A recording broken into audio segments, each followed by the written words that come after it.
السلام علیکم ورحمۃ اللہ.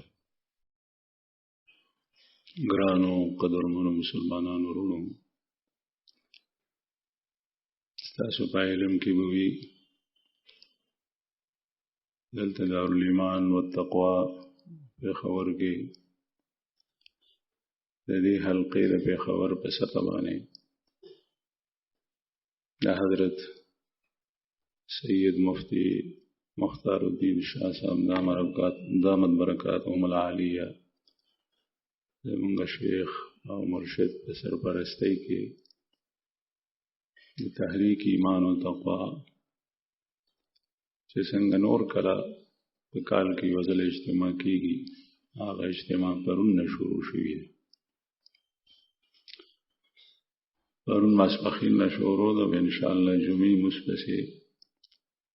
رسته مجلس ده. په دې اجتماع کې حضرت بخپلم تشریف نور کله چې څنګه راوړي دغسې اوس هم راغلي چې څومره ملګري دلته کېږي هغوی ته پته ده، او نور د ملک د مختلفو علاقو غټ علماء کرام، مشایخ، مفتیان، شیوخ الحدیث، هغوی د اجتماع د تشریف راوړی. د بعضې حضراتو بیانات ستاسو مخې ته راغلل او ډېر حضرات داسې دي چې هغوی دلته کېږي، لیکن چونکې د اجتماع دورانیه مختصر ده، نو زمونږ چې کوم انتظامیه ده د هغوی د طرف نه چې د چا تشکیل د بیان لپاره شوی هغه بیانات وشول. ډېر حضرات داسې دي چې د هغوی دلته وجود د برکت نه خالی نه دی، لیکن د هغوی بیانات موږ وانه اورېدل. تاسو ته زما اول نم عرض دی چې تفصیلي بیانات د دې حضراتو چې کله تاسو اورېدل غواړئ یو عملی طور سره د تحریک په روح باندې ځان پویول غواړئ، نو زمونږ مرکز کربوغه شریف هغه دلته نه لرې نه دی، هلته ملګري ځي او تاسو چې هلته لاړ شئ انشاءالله په پوره ترتیب باندې به پوه شئ. دغه وخت کې زما خو خپله دا خواهش و چې دا حضرات ستاسو مخې ته راشي، لیکن د انتظامیې ترتیب او د هغې جدول مطابق ما ته دی حکم راکړو چې د جمعې مونځ او د هغې نه مخکې بیان وشي. همدغه سلسله کې زه تاسو ته یو څو خبرې عرض کول غواړم. الله جل شانه دې ما ته د صحیح او درست وینا او مونږ ټولو ته په هغې باندې د عمل کولو توفیق راکړي. او دغه اجتماع او دلته شوي بیانات او عملي طور سره چې څومره اعمال او معمولات وشول، الله جل شانه دې د اورېدونکو څومره وروڼو چې حاضري ورکړي ده په ښه نیت باندې د هغوی د دنیا او د آخر د خوشحالۍ او د خیر برکت ذریعه وګرځوي. عزیزانو، مومن مسلمان په دې دنیا کې پاتې کیږي او د مسلمانانو نه علاوه نورم ډېر قومونه وخت تیروي. اس دنیا میں مسلمان بھی جی رہے ہیں اور مسلمانوں کے علاوہ دوسری اقوام بھی زندگی گزار رہی ہیں. اس میں ہندو بھی ہیں اور سکھ بھی ہیں، یہودی بھی ہیں، عیسائی بھی ہیں، بت پرست بھی ہیں، دہریہ بھی ہیں. ایسے لوگ ہیں کہ جو مسلمان نہیں، ان کی پھر مختلف جماعتیں ہیں، ډېر مختلف قومونه په کافرو کې په دې دنیا کې وخت لري، لیکن په دې ټولو قومونو کې د الله جل شانه چې څومره مهرباني په مسلمان قوم دی په بل چا نشته. لیکن مونږه افسوس دا دی چې د الله جل جلاله د نعمتونو عظیم احسانات چې په مونږ باندې دي هغه طرف ته زمونږ پام نشته او داغه قدردانی نشته،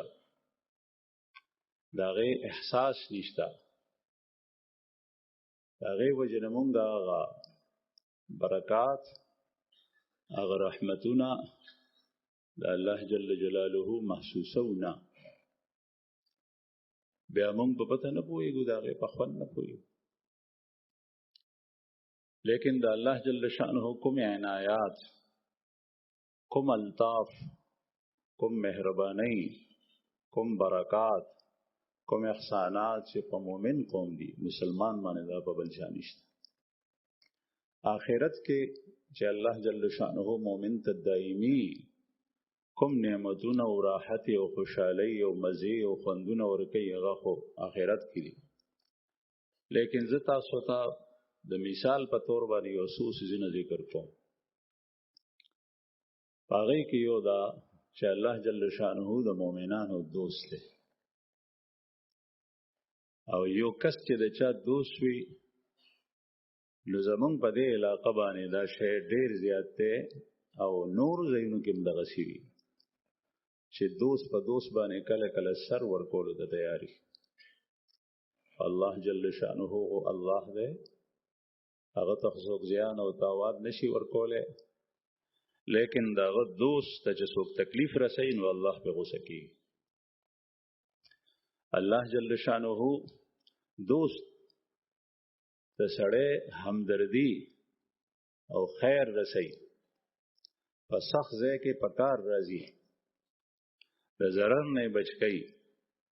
او هر یو خیر او ښېګړی په دوست باندې سود کیږي. تکلیف په ځای کې یوازې نه پرېږدي. دوست آن باشد که گیرد دست دوست، در پریشان حالی و درماندگی. الله جل شانه چې دوست ہے د مؤمنانو نو الله پاک مؤمنان سختی ته نه پرېږدي، دشمن ته نه پرېږدي، ذلت ته نه پرېږدي او چاته حواله کوي نه. لکه مؤمن د مؤمن په باره کې رسول الله صلی الله علیه وسلم فرمایي المسلم اخو المسلم لا یظلمه ولا یخذله. ایک مسلمان دوسرے مسلمان کا بھائی ہے، نہ وہ خود اس پر ظلم کرتا ہے اور نہ کسی ظالم کے ہاتھوں میں اس کو دیتا ہے. اللہ جل شانہ چې هغه د ټولو مؤمنانو دوست دی او دې پسې شاته دلایل دي د قرآن پاک او د رسول الله صلی الله علیه وسلم احادیث دي. قرآن کریم کې الله پاک فرمایي الله ولی الذین آمنوا یخرجهم من الظلمات الی النور. اللہ دوست ہے مومنوں کا اور اللہ مومنوں کو اندھیروں سے نکالتا ہے اور روشنی کی طرف لے آتا ہے. اللہ جل شانہ مومنان د تیرونا رڼا ته راوباسي. والذین کفروا اولیاءهم الطاغوت، اور جو کافر ہیں ان کی دوستی شیطان کے ساتھ ہے، ان کی دوستی طاغوت کے ساتھ ہے، شیطان کے چیلوں کے ساتھ ہے. وہ اللہ جل شانہ کے دوست نہیں ہیں، وہ اللہ کے دشمن ہیں، اور اللہ جل شانہ بھی اس کو دشمن سمجھتا ہے. دا بیله خبره ده چې زمونږ رب دومره مهربان دی، دومره مهربان دی، الرحمن الرحیم، چې په دنیا کې مال او دولت جوړې او جامې او د دنیا ضرورتونه هغه کافر تم ورکوي او کله کافر ته ډیر ورکوي. او د دې وجه دا ده چې الله جل شانه په نږدې د دنیا د څیزونو د آخرت په مقابله کې انتهایی حقیر دي. هیڅ اهمیت الله جل شانه سره د دنیا د څیزونو نشته. دنیا کې چې څه دي دا هر څه، آخرت په مقابله کې لدي الله جل شأنه سره هیڅ قدر نشته. لو كانت الدنيا عند الله جناح بعوضة لما سقى منها كافرا شربة ماء. که د دنیا حیثیت الله جل شأنه په نزد د ماشي د وزر برابر وي نه بیا به کافر ته ګډ وبنه ورکړي. قرآن کریم کې الله پاک فرمایي کدا یې نه وي چې دا خلق به ټول په یو طرف شي نو ما به د کافرو ته دا غي کورونه دا غي برګي دا غي شاتیران دا غي چتونه دا غي دروازې دا غي پوړی هغه مې متدسرو د سپینو زرو جوړ کړي. قرآن کریم کې وسقفا ومعارج عليها يظهرون وزخرفا د سپینو زرو د سرو زرو مې دا ټول سيزونه جوړ کړي. لیکن یرا دا کچره مال او دا زر سپین او سره وغیرہ وغیرہ دا الله جل شأنه کافر ته ورکی. د مسلمان پزړه کې د انسان پزړه کې فطری طور سره د مال محبت شتا کمزور ایمان والا به اپل وړي چې د دنیا خدای وګټل راځي د دې د مذهب اختیار. الله جل شأنه ذکر دا څنګه کوي غنی الله جل شأنه مؤمنانو ته چې نصیب کړي دی هغه کافرو سره نشته. نو الله پاک دوستی قرآن کریم کې ځای په ځای د مؤمنانو سره ده. الا ان اولیاء الله لا خوف عليهم ولا هم يحزنون الذين امنوا وكانوا يتقون. دا الله دوستان لا خوف عليهم ولا هم يحزنون پدې به يرني پدې په غم کې ني مبتلا. صاحب جلالین لکلی دی الخوف على ما آت والحزن على ما فات. مستقبل میں ان کو کوئی ڈر لاحق نہیں ہوگا اور ماضی کے زمانے میں جو کچھ انہوں نے کیا ہے ان کے بارے میں ان کو کوئی غم اور حزن نہیں ہوگا کہ میرے کیے ہوئے اعمال میرا سرمایہ میری عمر یوں ہی ضائع ہو گئی. کچھرے ایمان او تقواوی الذين امنوا وكانوا يتقون چې مؤمنان وي ایمان محفوظ کړي تقوا محفوظ کړي. زما عزتمندو د الله جل شأنه دوستی د مؤمنانو سره ده. اطمینان قلب د زړه چین او سکون د الله جل شأنه مؤمنانو ته ورکړي. اطمینان او سکون مؤمن ته حاصلي. الا بذکر الله تطمئن القلوب. دا الله ذکر سره دا الله بندګۍ سره دا الله یاد سره پاغه سره جوړون د چین رسیږي. او دغه ذکر الله او دا الله بندګۍ او عبادت دا مؤمن ته نصیب ته کافر ته نه. لکم اطمینان قلب د زړه خوشحالي او چین او سکون دا چې مؤمن ته وی دا بل چاته نشته. مؤمن ته الله جل شانه دا سه فرق نصیب کی چې پاغه کې تور او سپین دې بیل پیجنی مضر او مفید شه بیل پیجنی. فرقان وتور کی الله جل شانه فرمای نزل الفرقان على عبده ليكون للعالمين نذيرا. بیا هغه فرقان مؤمن ته منتقل شي او بیا دا مؤمن د خپل مفید او مضر په حق کې فرق کولې شي. تور او سپین پیجندې شي حق او باطل پیجندې شي. رسول الله صلی الله علیه وسلم بدعا غستا اللهم ارني الحق حقا وارزقني اتباعه وارني الباطل باطلا وارزقني اجتنابه. اے الله ما ته حق د حق په شکل کې او خیر د حق اتباع می نصیب کی. باطل باطل په شکل کې او خیر د باطل اجتناب نصیب کی. دا د انسان بدقسمتی وی او دا خراب عاقبت وی چې د حق د باطل په شکل کې نه ویني باطل د حق په شکل کې ویني. د مفید شی مضر تصور کوي او مضر شی چې کوم ضرر ور کوي هغه ته مفید وي. او چې کله بیا د په خیال کې مفید وي او حقیقتا نفس الامر کې هغه مضر وي هغه ته لاس کې نوغه نقصان ورکي. د باغې پويږي نه مؤمن ته الله جل شانو دا فرقان نصیب کی. د ته سود به ډیر زیات ښکاری. ظاهر صورت کې به د سود شمیر ډیر وي لیکن مؤمن ته الله جل شانو فرقان نصیب کړی دی. وای چې دې ته ملاس کو نه دا زهر دی. رشوت به ډیر زیات وي لیکن دته د ایمان په وجه باندې الله جل شانو داسې غسوټي ورکړي دی چې دې پاغه باندې پیژني چې دا زهر دی او دا نقصان دی او دا خساره ده او تباہی ده او بربادي ده دغه نظام ساتي. دا فرقان الله جل شانو مومن ته نصیب کی. خدا مومن په باره کې قران کریم کې الله پاک فرمایي چې د تمون خوشاله ژوند ورکو. من عمل صالحا من ذكر او انثى وهو مؤمن فلنحيينه حياه طيبه ولنجزينهم اجرهم باحسن ما كانوا يعملون. الله پاک فرمایي چې څوک نیک عمل کوي، عمل صالح نیک عمل، دا یو ټکی دی، لیکن د دې وضاحت قران پاک او رسول الله صلی الله علیه وسلم احادیث کړي چې عمل صالح څه ته وایي. کله کله د زنانو د عقل خو کمزوري دي ته یو خبره شیطان خشته کی چې دا کار کو دا عمل صالح ته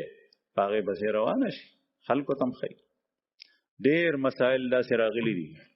چې شیطان او جنات خبيث زنانو ته داسې اعمال خشته کی چې غوي دا نیک اعمال لیدا کو. بعض خلک په یو شی باندې، بعض خلک په بل شی باندې اکتفا او کی فرایض پری دي، د حرامونو ارتکاب نه کوي، د حرامونو بچ کېدل اجتناب نه کوي، او دیو شیر اټینګ کړي دی وای چې بس دې کې زما ګټه ده او زما د پاره د نفع شی ده، زما نور څه ضرورت نشته. عمل صالح هغه ته وای چې کوم ته الله جل جلاله د الله پیغمبر عمل صالح ویلي، هغه عمل صالح دی، نه هغه چې زما په ذهن کې کوم راځي هغه عمل صالح، نه دا چې معاشره او سوسایټي ست عمل صالح وي هغه عمل صالح دی، هغه نه. الله جل جلاله د الله رسول، د الله کتاب قران کریم، د رسول الله صلی الله علیه وسلم اسوه حسنه چې کوم ته عمل صالح وي هغه عمل صالح. نو الله پاک فرمایي من عمل صالحا من ذکر او انثى وهو مؤمن، چې څوک عمل صالح کوي د نارینه ده او کدا زنانه ده او د مؤمن ده، ایمان اشتا مسلمان ده، فلنحيينه حياه طيبه ولنجزينهم اجرهم باحسن ما كانوا يعملون. عمل صالح کوي ایمان شرط ده، ځکه چې ایمان ني بعض خلک نیک عمل کوي لیکن د دخلین یو وخت داسې لفظ روزي چې غیر سره ایمان سلب شي، د په اسلامی معاشره کې پاتې کیږي، د نسل هغه د يهودو د پیرنګیانو سره ني، لیکن د وینا د کړهوړونه د نه ایمان سلب شوی، چې کله ایمان لاړ شي الله پاک دې زمونږ ایمان محفوظ کړي. بعض خلک داسې خبرې کوي ناشنا کہ ایمان کوئی ایسی کمزور چیز نہیں ہے جو معمولی بہانوں سے یہ رشتہ ختم ہو جائے، یہ غلط ہے.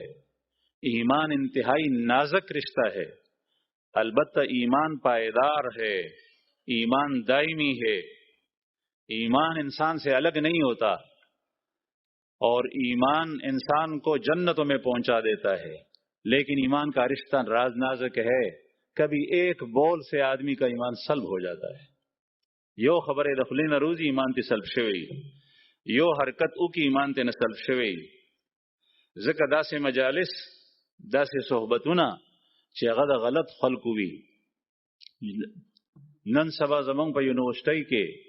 پا کالج کے دا کالج دا یونیورسٹی الکانو تا دا سے لیکچرران پروفیسران پا مخ کے ناس تیغی و دا درس ور کئی چی دا غی ذہن خراب وی، مفلوج وی، هغه متاثر وی د روس نه، د فرانس نه، د جرمنی نه، د امریکې نه، او په هغه تعلیم کې د درس دوران کې هغه زهر د دې طالب ذهن ته اچوي. بیا دغه الګ د یونیورسيټي او د کالج داسې خبرې کوي، موږ څخه راغلي دي، دلایل دي، مشاهدات دي، داسې ناشنا سوالات کوي چې هغه یقین پاغه باندې خلاصه کوي چې تو ته خبرې کوي هغه سره منی نه سره یقین می صفاتی شي، حالانکه ایمان شک سره زی. نو عرض می دا کور زما عزتمند چې دا پخپله دایمي رشتہ ده، لیکن ایمان سلب کې دي. زمونږ حضرات مفتیان د فتاوا په کتابونو کې لیکي چې القاء المصحف فی القاذورات کفر. قرآن پاک نسخه سو کرچت چروچته کی بډیران یو غرزول د ګندګي په ډیری باندې دا کفر دی. قرآن کریم ته د الله جل جلاله په شان کې رسول الله صلی الله علیه وسلم پشان کې یو خبره د خلین غلطه روستا کله غي سره ایمان سلب شي نو ایمان شرط ته یو عمل صالح او دا غیر لپاره بنیادی شرط ایمان. ام المؤمنین حضرت عائشہ رضی الله عنها حج ته تللی او یو مسلمان دا سه ټکر وخوړه په مینا او مزدلفه په دې میدان کې روانو ټکر یو خوړه پریوت نو ام المؤمنین فرمایل مؤمن په هر یو کار کې خیر دی په دې کې الله جل شانه اجر ورکړي چې صبر شاته ایمان شتا د ایمان په وجه خپکه ازغیمات شي باغې باندې الله جل شانه صبر ورکړي درزو خري باغې باندې الله پاک اجر ورکړي اجر به باندې ورکړي دا سيزونه کافر ته نه نصیب کی مخکې الله پاک فرمایي نتیجه څه ده فلنحيينه حیاتا طیبه हम इसको पाकीज़ा जिंदगी अता करेंगे چې چا کې د 2 سيزونه وی بیا خوشاله ژوند ته ورکو پاکیزه ژوند او هغه پاکیزه ژوند سي دنیا کې ډېر خوشحالي دی وی چې زمانه زیات په دې محله کې بل څو خوشحال نشته په دې کلی کې زمانه زیات څو خوشحال نشته په دې خار کې په دې ملک کې زمانه زیات څو خوشحال نشته خپل دنیایي لحاظ سره دا یاد ساتي چې غمونه 2 قسم دي یو د دنیا غم د مال لګټلو غم د جوړې جامې غم د سورلۍ غم د کور غم دا غم د مؤمن ني او یو د آخرت غم وي یعنی دې پسې د پزړه کې چې کوم وینو داسې حالت ني چې د خپي او دومره پریشانی چې ژوند یې ابتر شي یو د آخرت فکر او غم هغه د مؤمن سره وي الله جل شانه د رضا او خوشنودي فکر او غم هغه د مؤمن سره وي د آخرت فکر او غم د مؤمن سره هغه وي زما او پورز په میدان د حشر سکیږي هغه فکر او غم د مؤمن سره وي د دنیا د غم دایني دنیا کې الله پاک دې ته خوشاله ژوند نصیب کړي او حیات طیبه په مال کې نه وي په ډېر زیبایش او نمایش کې نه دی چې کور به داسي بیا به گاډي داسي بیا به شان شوکت او لباس او پوشاک داسي نه خوشحالي اصل د زړه چې دنه په دې سینه کې خوشحالي بیا ټول انسان هغه خوشحالي حضرت عمر فاروق رضی الله عنه امیر المؤمنین دی امیر المؤمنین دی او شام ته چیزي نو په کمیس کې سوار لسپي وندونه دي لیکن خوشحال او روب دمره ده چې يهود او نصارا په زلزل شول قیصر او کسرا ته ردل او غیفته کړي او په دغه سوار لسټوکو کې سوار لسټوکی په کمیس کې لګیدلی او په سوار لسټوکو کې یو ټوکی د سرمنیو او هغه زمانہ کې سرمنه د کپڑے نه ارزان و ځکه چې سرمنه په کور کې به ګډلال کو چيله به حلال کو اوخ به حلال کو به داغه سرمنه د باغتو کو نور ته به واچولا به غي استعمالولا نن سبا چې څنګه د کارخانو روزي وګرانه ادا سينه نو امیر المؤمنین په کپڑا کې سوار لستو کې لګېدلی مونږ خو واده ته نشوتلې چې کله مې د واده داسې سوټ او جوړه ني چې څنګه نور خلک شي عورتوں خواتین کی مجلس میں نہیں جا سکتی جب اس کا الگ جوڑا اور سوٹ نہ ہو شادی بیاہ میں اور مرد مردوں کی مجلس میں نہیں جا سکتے جس طریقے سے آج کل رواج ہے اس طریقے سے اگر میرا لباس اور سوٹ نہ ہو لیکن دا غی پدی سزون معنی پروانه و فرق حیات طیبه خوشحال ژوند نصیب خوشحال ژوند حیات طیبه په بیماری کې وي په سترګوډون وي په غوګونو کون وي په جبه باندې ګون وي په خپا او لاس باندې شلو ګډ وي لیکن الله جل شانه چې چاته خوشحال ژوند نصیب کړي هغه په دې حال کې خوشحال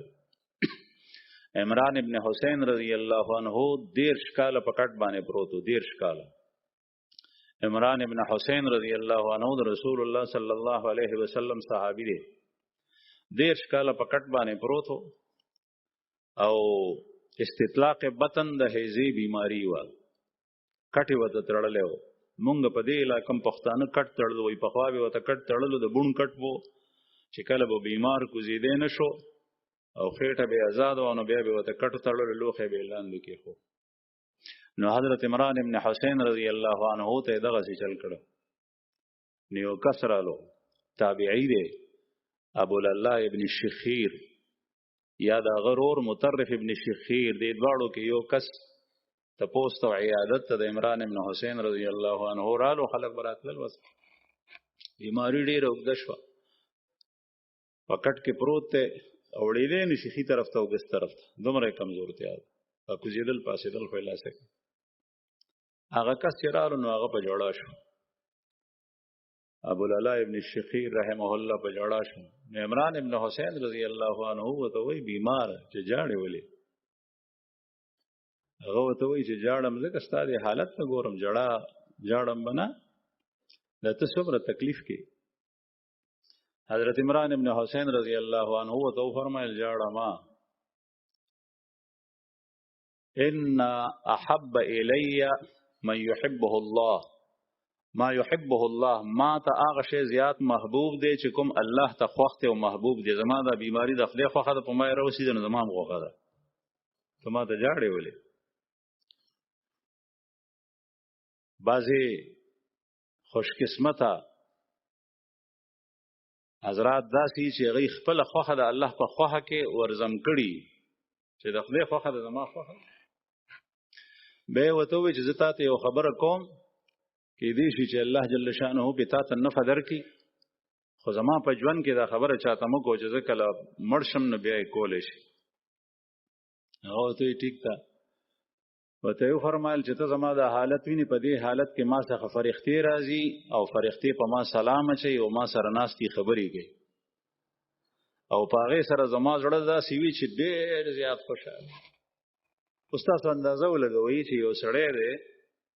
هغه په دومره تکلیف کې پروت دی چې هغه یو اړخ او بل اړخ نشي اړولې د کټ نه پاسې دی نشي کوزي دی نشي ګرځي دی نشي لیکن الله جل شانه چې چاته سکون او اطمینان رسي نو دا داسې شی دی چې ته مشاهده کول نه شي تیلی دی نشي د فرعون بیبي چې فرعون کافرو او دومره غټ کافرو چې د خدای داوی کړی و قرآن کریم کې الله جل شانه د په باره کې فرمای انه کان عالیا فی الارض دا فرعون چې او د پس مکه کې کوم دینو ډیر متبر به ځانته وي سر برابر د بغرزیدو او داغه ظلم داغه جبر هغه مشهور دی قرآن کریم کې الله جل شانه داغه په باره کې فرمایي او فرعون ذل اوتاد او فرعون میخون والا او میخون والا دوا وجه مفسرین بیان کړی دی یو دا چې داغه د حکومت جغونډي د خیمو په دنیا کې ترلل لري پوریو مضبوط یعنی او دویم دا او زیات راځي دغه نقطه مفسرین بیانوي چې چاته به سزا ورکول نه به وته په لاس خو باندې میخونه ټکوال پس مکه بیا رسم لور او سپایانو ته وی چې بده باندې میخونه ټکوي د بیبي وا حضرت عاصیه رضی الله عنها د بیبي د زوجه دا هغه مسلمانو قران کریم کې الله پاک فرمایي چې الله جل شانه مسلمانانو ته د فرعون د خزي مثال بیانوي بیا فرعون چې کوم دینو وته وی چې دا تانوي مذهب اختیار کړي دا پریدا دی وته وی چې نه داغه لومبه خیال لو چې دې مازغه خراب دي نو حکیمان او طبيبان و درا واستل غي علاج کولو غي وی چې په دې کې همون څه بیماری نه وینو به سرګنۍ کرا واستل مور پلار کرا ویزه کال ته سره دي تیری کې ټیک شي نو ماغه څه وچره واستا بیا فرعون په خیر ادو کې دې تو سزا ورکوم نو پولیس والے ته وی چې سم لوي دا پس مکه سم لولا او بیا په میخونه ټکوي دغه وخت چې دا پوښتنه چې دې مان بریدي نو هغه وخت کې دعا وغوستا الله جل شانه په خپل کلام پاک کې غي دعا ته زی ور کړې ده اس قالت رب ابن لي عندك بيتا في الجنه ونجني من فرعون وعمله ونجني من القوم الظالمين دی بی وی چې ای زما پروردگار ای زما ربا ابن لي عندك بيتا في الجنه ما د پارا په جنت کې خپل ځان څخه کور جوړ کا د فرعون دا کور منه نه پکار ابن لي عندك بيتا في الجنه ونجني من فرعون وعملي او ما ته د فرعون او داغه د عمل نه نجات راک فرعون او داغه عمل نه ما بچ کما اوسات او ما د ظالم قوم نه ماته نجات راکړه یا رب. نو دغه وخت کې دعا قبول شو او چې څو وخت فرعون سزا ورکوله نو د دعاګانې قبول شو. یو خې د فرعون د عمل نه نجات ورکو، فرعون به مخونه ټکوالی. اوس دغه وخت کې ژوندي خلک هغه نه پوهېږي او الله په هر څه باندې قادر دی. فرعون په مخونه ټکوال په هغې کې دې سا ورکا، لیکن الله په هر څه قادر دی. کتابونه لیکلي دي چې الله جل شانه د هغې نه درد او الم هغه واغشت، پوهېده نه په ځان باندې چې تکلیف راته شته که نه، تکلیف نه محسوسېدو. او دویم کور ورته الله جل شانه په هغه وخت کې وښولو چې څه وخت یې سزا ورکوله په فضا کې. هغه جنت چې الله جل شانه جوړ کړی دی هغه یې ورته وښولو چې دا ستا کور دی. دې هغې ته کتل او تکلیف ښوونه نو دې خاندل او د فرعون کسانو په میخونه ټکوال. نو چې دې خاندل نو فرعون وایي وګوره مازغې خراب دي، په دې حال کې هم دا خاندي.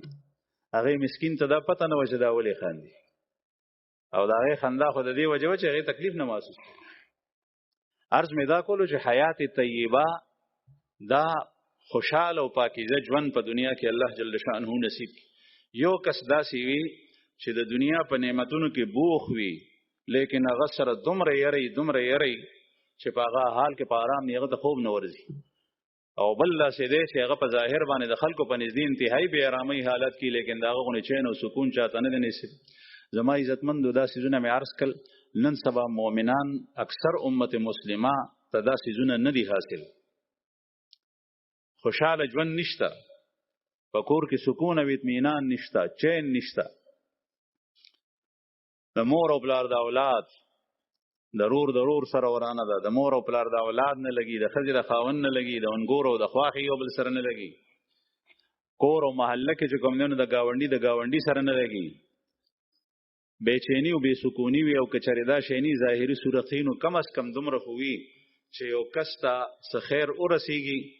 نو ډېر کم خلک داسې وي چې هغه د زړه نه دعا کوي په زرو په لګو کې یو کس یا الله خیر نور نصیب کړي. دی پې سود وي نه سود یې کوي. او چې کله شر ورسېږي نو په هغې باندې داسې خپوي لکه څنګه چې په خپل تکلیف خپوي. حالانکه رسول الله صلی الله علیه وسلم فرمایي چې مؤمن د مؤمن رور دی او د هغه کیفیت هم دغه دی چې د هغه په تکلیف باندې خفه کېږي او د هغه په راحته خوشحالي. دا کوم څیزونه چې الله جل شانه فرمایي دا ما تاسو ته یو مثال درکو ادنا. قرآن کریم کې تاسو وګورئ د مؤمن لپاره څه دي په دنیا کې. الله جل شانه دا څیزونه ورکوي لیکن دا سره د کثرت د مقدار د ډیروالي د ملکونو د ډیروالي دا څیزونه امت مسلمه ته مجموعي لحاظ سره نه دي حاصل. د هغې وجه څه ده؟ وجه یې دا ده چې په کومه لار باندې مؤمن تتلل پکار دي، امت مسلمه تتلل پکار دي، هغه لار مونږ هېره کړي د مونږ نه نورو خلکو لارې اختیار کړي. او هر یو څیز چې منزل مقصود ته رسي نو په خپله لار رسي. یو کس جدې ته ځي په هوایي جهاز کې او جهاز چې په فضا کې ځي نو هله به د جدې په ایرپورټ باندې کوز شي تقریبا 5 غنټې پس. او چې کله دا جهاز په سړک باندې ځي نو دا جدې ته نه شي دی به مات شي. سمندري جهاز په اوبو کې ځي او د دنیا سامانونه په باندې بار وي او د یو ملک نه بل ملک ته لرې ملکونه تجارتونه په هغې کې لا اله د منزل ته رسېدی شي چې دی په سیند کې په اوبو کې په سمندر کې روان او که دی په وچه باندې په سړک روان دی نه شي رسېدی. د دنیا خلک به راجمع شي لکه دیګه به ورکړي خو ځای ته یې نه شي رسولی. موټر او لارۍ په سړک باندې تلی شي دا په هوا او په اوبو کې نه شي تلی.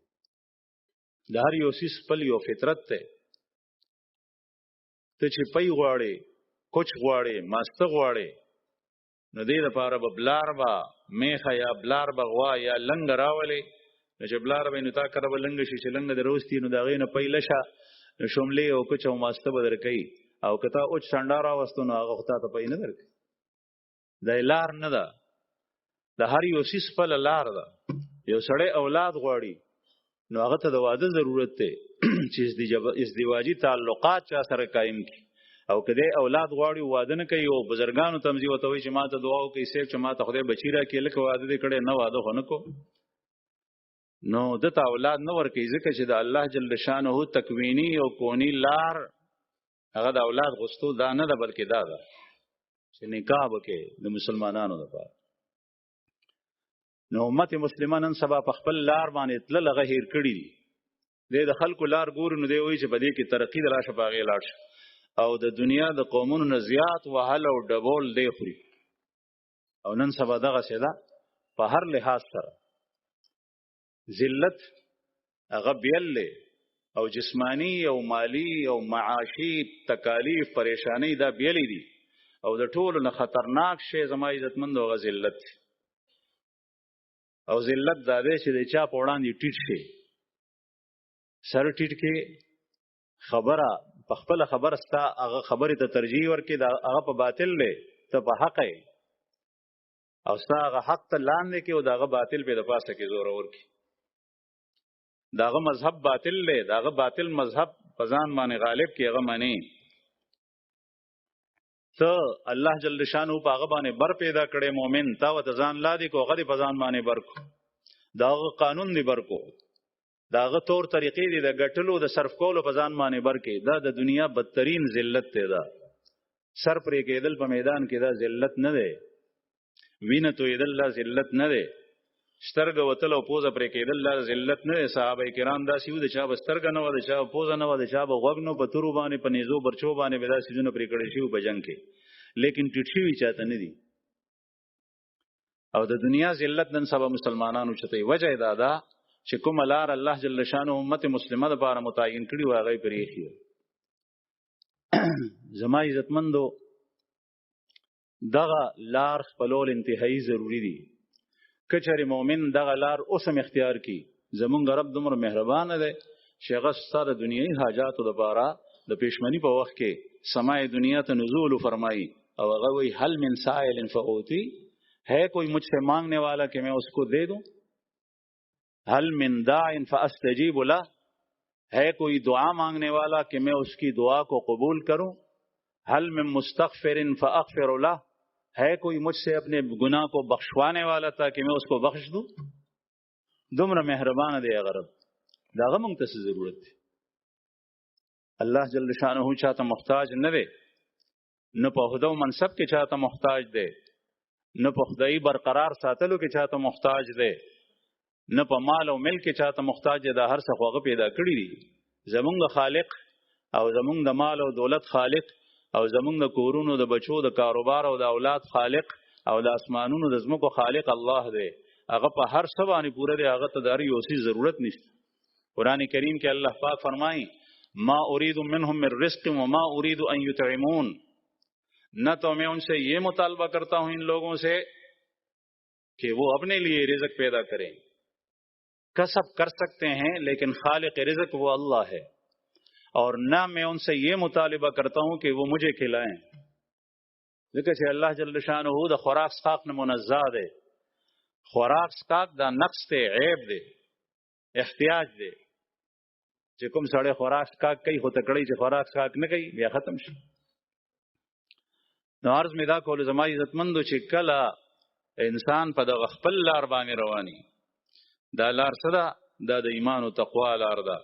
دا لار څه ده دا فطرت ته د الله جل شانه چې امت مسلمه د پاره جاری کړي دی. دا لار کومه ده چې انبیاء کرام په آخر کې سید الرسل خاتم النبیین محمد رسول الله صلی الله علیه وسلم راوستی ده راوړي د پاغي نازله شوی ده. لا لار کومه لار ده دا د هدایت لار ده دا صراط مستقیم ده دا دین اسلام دی. زمونږ الحمدلله په دې باندې مونږ مسلمانان یو او مونږ د اسلام لام لیوایو او الحمدلله په اسلام باندې معاملم دی. لیکن یو سيزونو اجتماعي لحاظ سره په امت کې کمی دی. دغه اجتماع کې دا هغه سيزونو یاد دهانی کیږي. یو دا چې پوره دین باندې عمل وکړ پوره دین ناقص دین نه پوره دین په جوړ سره منل پوره دین باندې ځان پویول او پوره دین باندې بعضی سيزونه داسي چې پاغه باندې بعضی سړی هغه سات عمل نشي کوله لیکن د اراده وکي چې څو وخت دغه شی په ما باندې فرشي دا ما سره راشي نو زه بیا داسې کو دا په پوره دین روان دی. یو کس دی هغه غریب دی فقیر دی مسکین دی نو دې صرف مسکول شي روزه نیوي شي بس زکات نشي ورکول ځکه چې زکات په فرض نه دی حج په باندې فرض نه دی حج ته نشي تله نو د دین غټه دوستنه هغه باندې لا عملی طور سره عمل نشي کولای لیکن دا په اعتقاد کې په عقیده کې کینولې دي چې دا د دین غټه ستنې دي او دا فرض دي او چې کله ما څخه راشي ان شاء الله نو زه بیا دا کوم چې مال را سره نصاب ته ورسیږي زکات به ورکوم او چې کله حج ته تللی شم حج به دغه څه دې لین دین کوي معاملات دې هغې سره مخامخ ته نو دې معاملات سم کوي شرع ته برابر کوي خلاف شرع نه کوي رسول الله صلی الله علیه وسلم په معمولی سیز باندې نن سبا زمونږ په معاملاتو کې غټ غټ سیزونه شته حرام او ارتکاب شته د الله رسول یو ځل په بازار کې تیرېدو خلکو سودا خرڅوله یو سړی غنم خرڅول د غنمو ډېرې مخې ته پروتو پیغمبر علیه الصلاۃ والسلام په هغې کې لاس نه ایستل مبارک پورته نه د غنمو مخ اوچو او چې لاس نه ایستل دن د غنم خټي چې راویې ویستل هغه وبجنو هغه کس ته وایي چې داسې دي یعنې ته خو چې غنم خرڅې او د غنمو نرخ بیانې خلکو ته نو مخې اوچته او دننه غنم لوانده دي نو چې ته د تلې چابړې ډک کې نو هغه به خلکو باندې ته اوبه خرڅې خټې غنم پې خرڅې هغه کس ووایي چې یا رسول الله باران شوی او اوبه یې غشتې دي وایي چې باران شوی نو دا ډېرې اوس پړه لا کلاو کا چې خلکو ته پته ولګي چې غنم لوانده دي اوس په دې باندې که سره د دې یو سړی راځي او خلي یې تا سره به نرخ دی کې هغه به واخلو لیکن دا خو په بوسو کې به بودللی چې تا ډېرې پټ ته پورته نه مخ اوچته ښکاره کوې نه نو یو سړی وایي چې دغه غنم دي نرخ به سره بیه کړي چې کله یې تلي بیا به پېمانې بیا به یې خلي نه او رسول الله صلی الله علیه وسلم په دغه موقع فرمایل من غش فلیس منا من غش فلیس منا چې چا دوکاو کا دا زمونږ نه دی مسلمانانو باندې رشوت حرام دی لیکن رشوت څومره خلک داسې دي چې هغې ته موقع د رشوت په لاس راځي او د هغې نه بچ کېږي الحمدلله شته زمونږ مشرانو متل کول وی دا دنیا د چا د مخ آباده ده حدیث مبارک مفهوم دی لا تقوم الساعة حتى يقال في الارض الله الله جب اللہ کا نام لیوائے زمین کے اندر ہو اللہ کی بندگی کرنے والا ہے اللہ کے نام کو بلند کرنے والا ہے اللہ کے دین پر چلنے والا ہے تو یہ دنیا باقی رہے گی لیکن اکثریت دا سے دے رشوت مخ تراشی نو دے رشوت تلاش کئی 100 روپو تلاش کئی 200 روپو تلاش کئی ثابت چې کوم دینو غټ گاڑے غتیر کی په سړک باندې هغه ممنوع دی قانونا لیکن دی هغه رشوت په جیب کې واشي هغه لاړ او زما عزتمند خپل خامي په مونږ کې هغه مونږ ته په نظر نه راځي د بل غراته د ورای راځي چې تر څو پورې دغه لار اختیار شي نه کوم چې رسول الله صلی الله علیه وسلم لار و دا غیارو د لارو چارو نه سود رشوت حرام غصب شوکا قتل او بیگناه بعض افراد چې هغه خپل حق نشي وصولولی ته لاړ شي حکامو څخه کچرو ته عدالت ته او دغه حق ځان ته کې نو چې کله دا طریقه وي نو د الله جل شانه مدد او نصرت د داسې مؤمنانو سره نه راځي ټیک تا دی به مؤمن وي او کې دې شي الله جل شانه نجات ورکی لیکن د الله د نصرت وعده داسې نه دي دا په هغه حال کې دي چې کله ایمان کامل وي تقوا وي الذين امنوا وكانوا يتقون زما عزتمند یو دریو سيزونو دغه وخت کې سخت ضرورت یو پورا دین باندې تلل او پورا دین باندې تلل بیا د عوامو د پارم دي او چې کوم اهل اصلاح دي دا غي په اوګو باندې بوج دی د امت اهل علم اهل اصلاح اهل ارشاد دا غي د پارم پورا دي او د علماو د پاره دا غي د پاره پورا دین د طالبانو د پاره د په دې مجلس کې چونکه اکثریت طالبان دي طالبان دلته ډیر زیات راځي هغه ته دا خبر عرض کوم چې څومره شعبې دي د دین د ټولې په دې باندې عمل کول ضروری دي او دې کې دین دې په دې ټولو کې صرف په یو کې نه ټولې شعبې دا غشتل لا انتهایی ضروری دي پورا دین اغشتل چې پاغې کې عقیده پاغې کې عبادت پاغې کې معاملات پاغې کې معاشرت پاغه کې کور کله پاغه کې د حقوق ادایګي د هر یو شی پاغه کې وي په دې ټول دین باندې دا منل چې چرته د انسان ضرورت پیشي باغې باندې عمل کو په یو وخت کې انسان چې کوم دی نو یو کار کولای شي یو اندام سره ټول نشي کولای نو په دې باندې عمل کول ضروری دی یو دویم شی هغه اتحاد او اتفاق دی چې امت مسلمه متحد وي دا یا ساتي چې څومره نقصان دی امت ته د تفرق او انتشار نه رسیدلې د دومره د بل سیزنه او تاریخ په دې باندې گواه دی چې 13 امتونو کې هم تفرق او انتشار سره چې کوم نقصان او زیان امتونو ته رسیدلې بل سیز سره قران کریم زې په زې فرمایي پیغمبر رالو کتاب رالو وحی رالا آسمانی علوم نازل شل الله جل شانو احکام نازل کړ لیکن داغه نه پس په خلکو کې اختلاف رالو داغه نه پس خلق بیل شو څوک یو طرف ته شول څوک بل طرف ته یو اختلاف د کفر او د ایمان او د اسلام دی او بل اختلاف هغه په خپل او مسلمانانو کې دی داغه نذیر او داغه مسیلم مخکې قومونه تیر شوی دي يهود او داغه واقعات زې په قرآن کریم کې الله جل شانه بیان کړی دي د قرآن کریم په ابتدا کې د مؤمنانو الله جل شانه اوسو صفات ذکر کړی دي خبره ختمه کړی ده بیا د منافق د کافرو تذکرہ ده په دوه آیاتو کې بیا دا غي نه پس کوم نه منافقان دي دا غي لک تفصیلی بحث شوی دی بیا ورپسې د يهود او نصاراو ډیر زیات آیات او بیا زې پځه الله جل شانه دا غي تذکرہ کړی دی ځکه چې د مسلمانانو کې بداسه اختلاف او داسه تفرق پیدا کیږي لکه څنګه چې په خلکو کې پیدا یو حدیث مبارک کې رسول الله صلی الله علیه وسلم فرمایي چې يهود په دوه یا کو فرقو کې تقسیم شي او دا امت په پدری او یا کو تقسیمیږي پاره کې به یو په حق باندې او دا نور په باطل باندې صحابه ته پوښتنه کو یا رسول الله هغه په حق باندې کوم یو دا وی فرمایل ما انا علیه و اصحابي چې په کوم باندې زیم او زما صحابه دي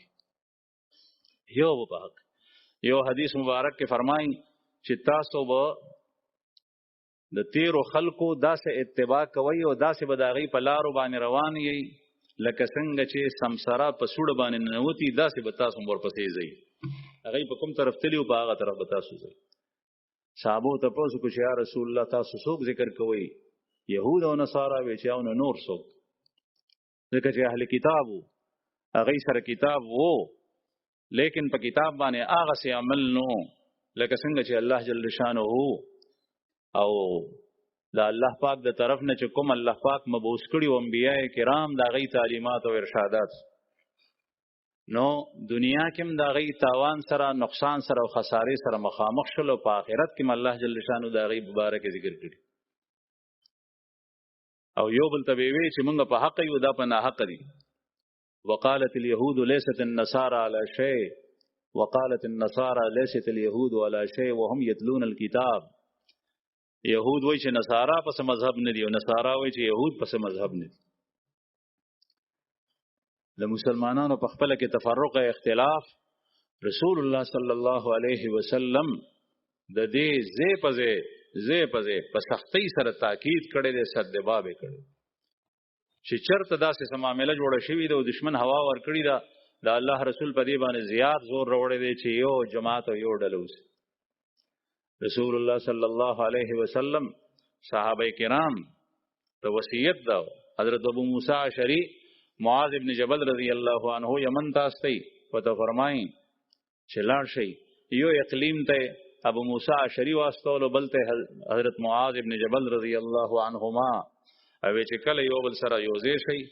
نو تتاوعا ولا تختلفا آپس میں ایک دوسرے کی اطاعت کر لیا کرو اور اختلاف آپس میں مت بناؤ یو بل نبی علی غیما اختلاف مکوئ دی یو بل سره صحابه کرام فضا داسې جوړ کړی و چې غیب اختلاف ته په وسر هوا نه ورکو دا غي چرته معمولی کې چرته تاریخ کې سرازي هغه اجتهاد د حق په بنیاد باندې چې حق کوم طرف ته غني مجموعي له سره صحابه کرام داسې و چې اختلاف هغه به نه جوړول حضرت ابوبکر صدیق رضی الله عنه امیر حج رسول الله صلی الله علیه وسلم مقرر کو او حضرت علی سے ورپسې واسطول چې د سوره توبه آیات نازل شول د آیات ال خلق تو ورو چې څنګه صدیق اکبر رضی الله عنه پوښتنه چې علي صاحب را روان دی او د رسول الله صلی الله علیه وسلم اوخه مبارکه ده وسره دا فکر پیدا شو چې دا ښکاریږي چې امیر دا دی وته یو فرمایل امیرم مامور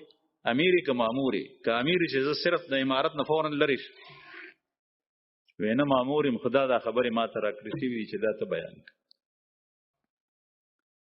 حضرت عمرو ابن عاص رضی الله عنه خلفای راشدین داغه په ماموریت کې دي عمرو ابن عاص یو موقع باندې غزوه تاستول او رسول الله صلی الله علیه وسلم دا افضل ترین شخصیات حضرت ابوبکر صدیق او حضرت عمر فاروق رضی الله عنهما داغه په لخر کې دي او سره اختلاف نه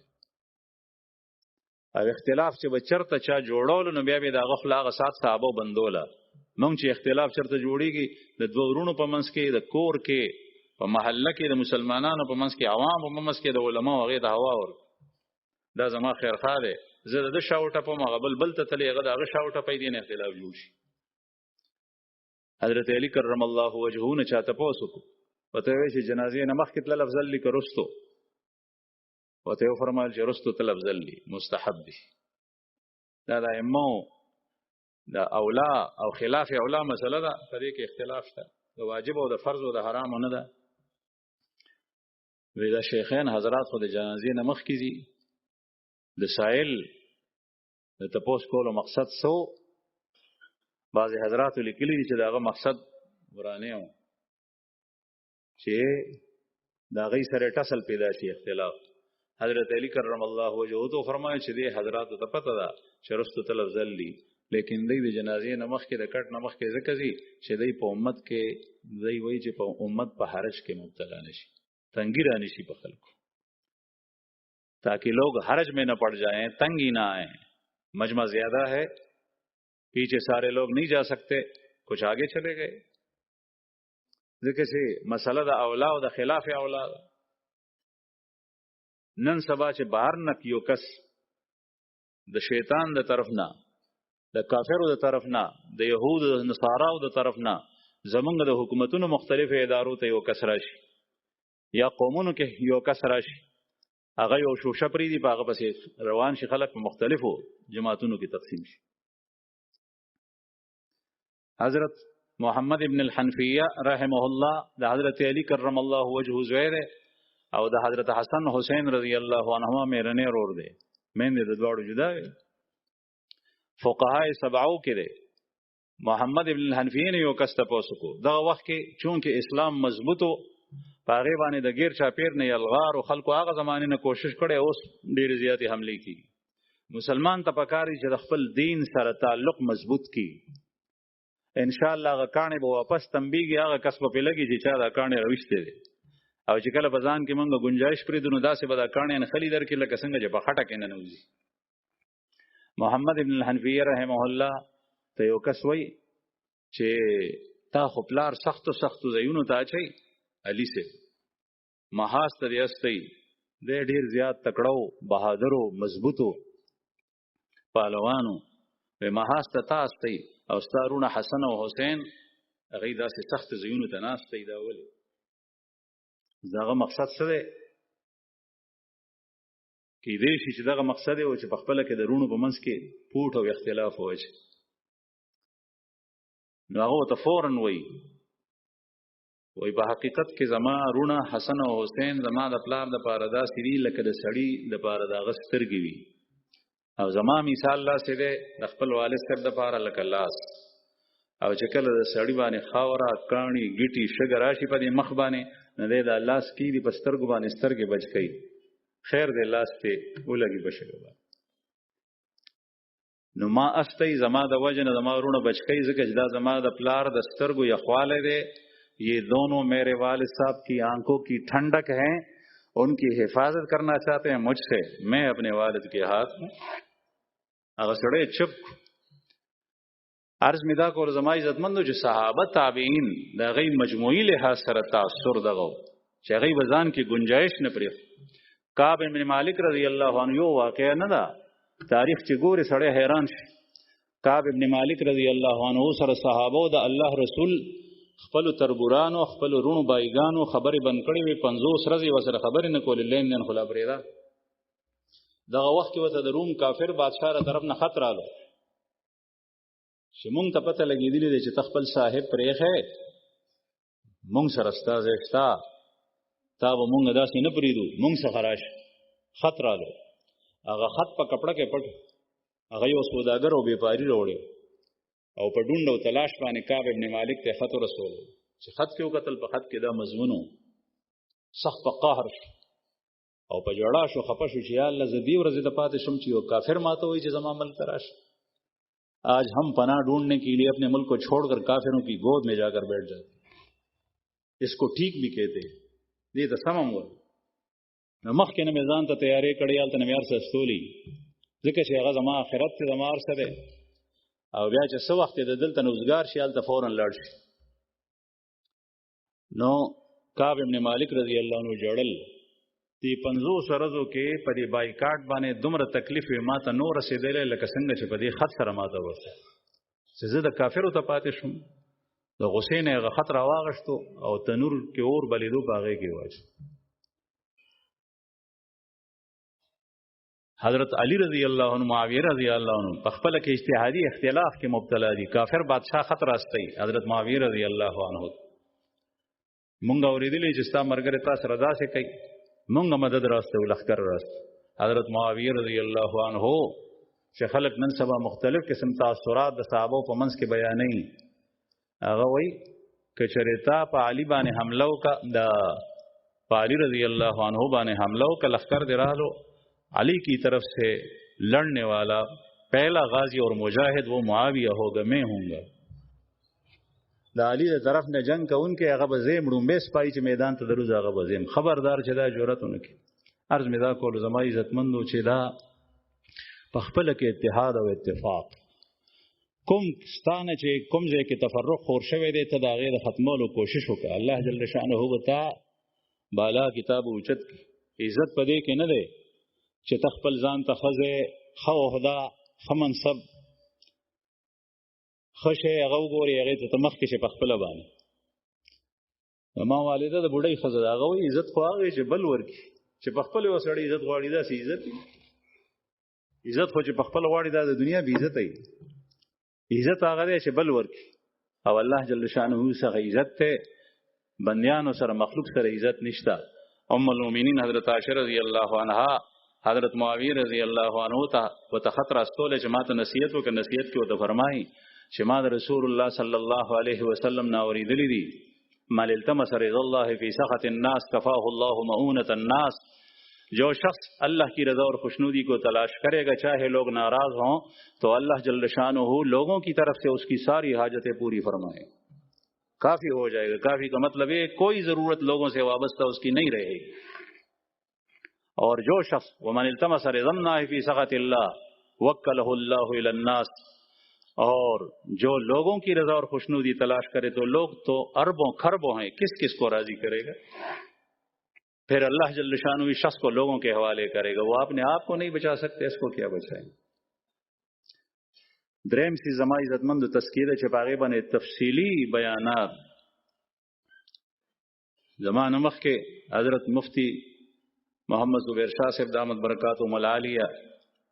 او پرون د حضرت ارشادات د ماخام نه پسو د هغې نه مخکې بیانات هغه مسلسل شو دا انتهایی ضروري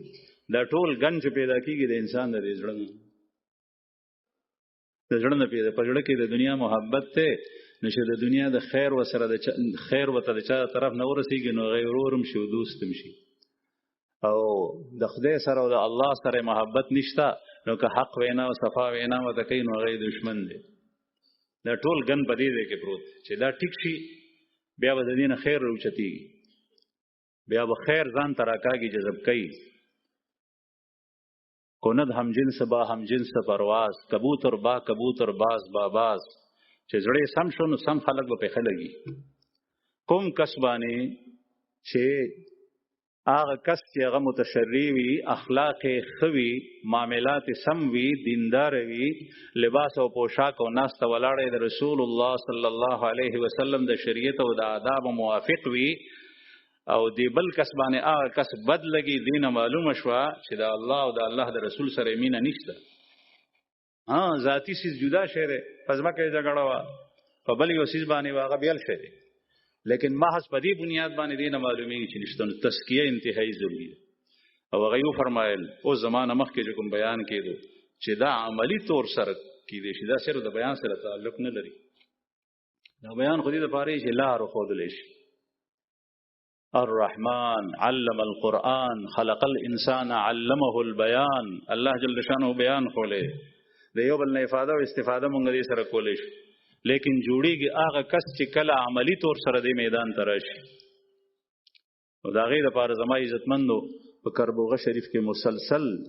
ټول کال لا ترتیب چلیږي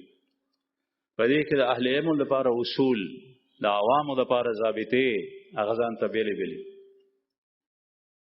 حضرات علماء کرام الحمدلله زمون په ملک ډېر کار کوي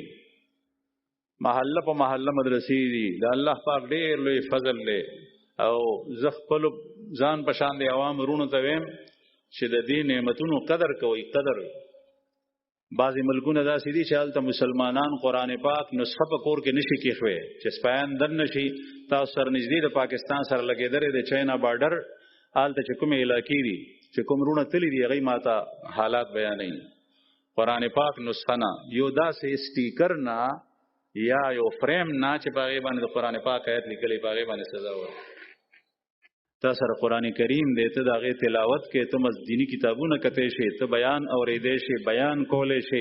ته یو عالم څخه تلی شي تا ته مدرسې خلاصې دي وادي ته خپل معاملات سمولی شي خپل تجارت کوه خپل دکانداری کوه خپل ملازمت کوه لیکن دین د الله جل شانه رضا او خوشنودي د خو پیغمبر صلی الله علیه وسلم د سنت او اتباع د آخرت فکر دا مقدم وړاندې وګرځو د دنیا په ضرورتونو باندې د دنیا په ضرورتونو کې دا شی راوله خو انسان خطا دی ځکه چې بل تؤثرون الحیات الدنیا والآخرة خیر وابقى ان هذا لفي الصحف الاولى صحف ابراهیم او موسی تاسو یې چې د دنیا ژوند ته په آخرت باندې ترجیح ورکړي دا دنیا څه حقیر شی دی سړی چې راځي نو ځان سره کپڑے نه راړي او چې لاړ شي نو راغله بربندو کپڑے وته واچولې قبر کې بربند راغله کپڑے وته واچولې 200 په قبر کې چې راغله وزن وته شو او چې قبر کې دی دغه نمخ کې باندې موضوع کی دا دنیا کې ژوند دی د پاره د خلقم ناراضه کی مور او پلارم خپکی الله ناراضه کی دا الله د رسول خلاف هم چلیږي دا څه ژوند دی حقیقت نظام عزتمندو دې د پاره په کربوغه شریف کې پورا کال الحمدلله ترتیب چلیږي دا اجتماع یو مختصر نمونه پدې کې بیانات شول پدې کې اذکار شول پدې کې نن د جمعې ور صرف دغه یو سحر پکې تعلیمات شول کومرونه چې پاغه کې ناس کتاب ته پته ولګیدا د فضایل تعلیم د مسائل تعلیم د حقوق او آداب تعلیم دا بیان شي آل ټول کال مسلسل ترتیب چلی او دې کې یو څو خبره مخه تراشي آل ته کې تقریبا د دین غټي خبره غټول مخه تراشي یو عالم چې عالم جوړیږي نو هغه په مدرسه کې نن سبا 12 کال تیری هغه اعلی د نصاب نه فارغ شي او ته په لږ وخت کې په چله کې د دین د غټو خبرو نه ځان خبرول شي او باقی باندې تا ته لار خلاص شوته کزان په یول واړي اوس پوي دی شي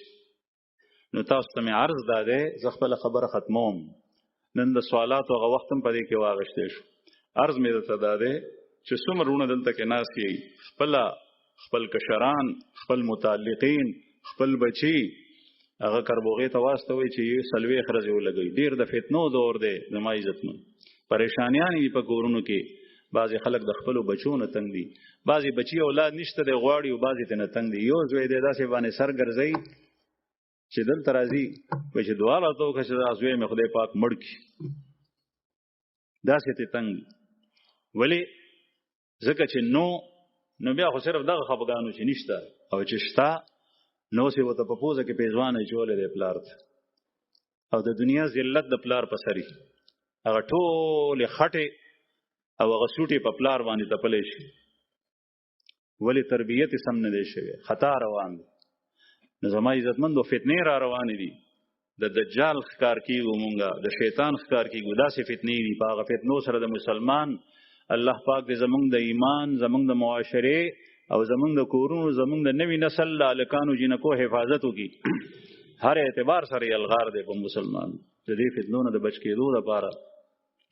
دا ترتیب شروع دی او الحمدلله ثم الحمدلله هغه کسان د غفلت د خوب نه ویخیږي چې چا وخت لګول نو عوام ورونو ته مې دا درخواست دی دویم چې کوم طلبا دي زمونږ د مدارسو چوټیانې دي په دې چوټیانو کې تقریبا 2 میاشتې مونږ سره دې کې سلوي خرج تاسو لګولې شي بعضې طالبان داسې چې هغه په خپل کلی کې وي دغسې خوشې وخت تیر کړي یا د دنیا کار وي یا نه وي هغه سبقونه چې کوم ویلي یا مخکې درجه هغه هم داسې زاړه شي او بعضې بیا داسې وي چې هغه یو طرف ته صرف دورې ته نحوې دورې ته ترجمې دورې ته یو ځای ته بل ځای ته ځي نو زما عزتمندو د اصلاح دام یو دوره ده او دا انتهایی ضروري ده دا انتهایی ضروري ده چې دغه خپل اصلاح یو وخت د دې لپاره مبارک بل لا ده چې ته واپس راشې ته فاضل شوې دوره دې وکړه تخصص دې وکړو مفتی شوې یو خو هغه کار دی جزئی چرته په مدرسه کې تدریس ته چرته افتا ده چرته امامت ته دا غي نه علاوه د پوره امت بوج تا په وګو باندې دی تا ته اوس کار کول پکار دی هم دا د علماو په سر دی د ملک د جغرافیایي سرحدات او حفاظت لکه څنګه چې د ملک د فوج ذمہداري ده که په دې کې هغه رستو کېږي هغه خپل ذمہداري نه پیژني هغه نه تپوس کېږي دغه سي د ملک د مذهبي او دینی سرحدات او حفاظت دا د اهل علم او ذمہداري ده دا به علما دا حرام دي دا حلال دي دا روا دي دا ناروا دي دا جایز دي دا ناجایز دي دا معصیت ته او دا طاعت ته په دې باندې دا فتنې دي دا فتنه نه ده دا فتنه ده دا حق دي او دا باطل دي دا د امت د علماو ذمہداري ده نو دا آسان ترتیب دی چې غزده کې ان شاء الله په خپل علاقو کې بیا چې څوک په ممندو کې یال ته چې څوک باجوړ کې یال ته چې کوم یو ځای سره متعلق ته او بیا ډاکټران او انجینران او د عوامو چې څومره تبقیری هر ځای کې چې کار کوي هغه اداره کې ان شاء الله د ښه ترتیب چلولې شي تاسو ته مې درخواست ده چې دې اجتماع کې کستاسو تشکیل وشو نو ډیره زیاته بخی نو چې اجتماع مجلس رستو شي ختم شي نو بیا خپل نمونه د چلې د پارول کې خو هم ده دلته به وسو کسان ولاړی سوچ دي بهر برنده کې به تشکیل کسان ناشتي برنده کې آلته بیا چې څنګه مجلس ختم شي نو آلته لاړ شي او آلته خپل نمونه ولیکي ټیک ده دغه څه کوم لاس بټول پورته کی خو بیا بخون نه کوي نو چې آلته لاړ شي نو خبوي ښه واخر دعوانا الحمدلله